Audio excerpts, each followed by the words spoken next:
जालना जिल्ह्यातल्या ग्रामीण भागात आजही अनेक ठिकाणी पेट्रोल पंपावरती पेट्रोल आणि डिझेलचा साठा जो आहे तो उपलब्ध नसल्याची स्थिती आहे।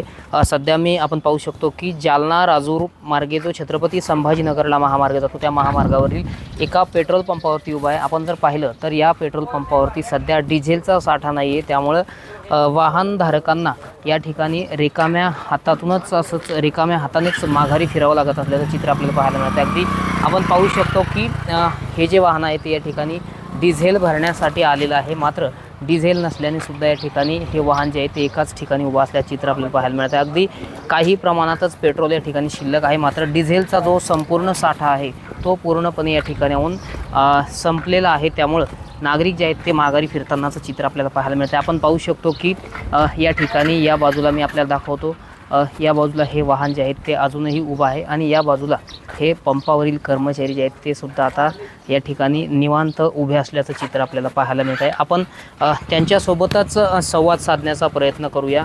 नेमकी काय पंपावरली स्थिती आहे, मला सांगा, काय नेमकी पंपावरली स्थिती आहे, डिझेल कधी येणार आहे? बघा, हे बघा, पंपावरती आता पेट्रोल आहे सध्या, डिझेलचा साठा कमी आहे, फार कमी प्रमाणात गाड्या भरू लागल्या कंपनीतून। असं तर वाटतं कंपनीकडेच माल कमी आहे, त्यामुळं हे शॉर्टेज आता तुमच्या पंपावरती डिझेल साठा तर उपलब्ध नाही, केव्हा येईल?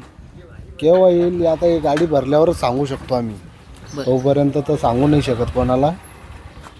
बघा, आता पेट्रोल तर आहे, पेट्रोल चालू आहे। एकूणच आपण जर ही स्थिती पाहिली तर जालना छत्रपती संभाजीनगर राजूर मार्गे जाणारा जो महामार्ग आहे त्या महामार्गावरच्या एका पेट्रोल पंपावर सध्या मी उभा आहे, मात्र या ठिकाणचा डिझेलचा जो साठा आहे तो संपूर्ण संपलेला आहे। त्यामुळे वाहनधारकांची मोठी दयनीय अवस्था आपल्याला खरं तर पाहायला मिळते। प्रामुख्याने आपण जर पाहिलं तर ग्रामीण भागात सध्या रब्बी हंगामातील पीक काढणीला वेग आलेला आहे, त्यामुळे ट्रॅक्टर चालक, हार्वेस्टर चालक किंवा इतर शेतीमधले जे अवजारी यंत्र आहे त्यांच्यासाठी डिझेल लागतं, मात्र पंपावर डिझेल उपलब्ध नसल्याने त्यांची सुद्धा मोठी दयनीय अवस्था आपल्याला खरं तर आता पाहायला मिळत आहे।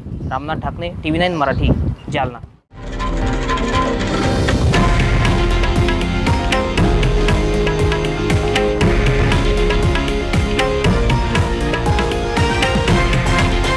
हे आहे देशातील नंबर 1 न्यूज नेटवर्क आणि आपण पाहत आहात TV9 मराठी, एकमेव।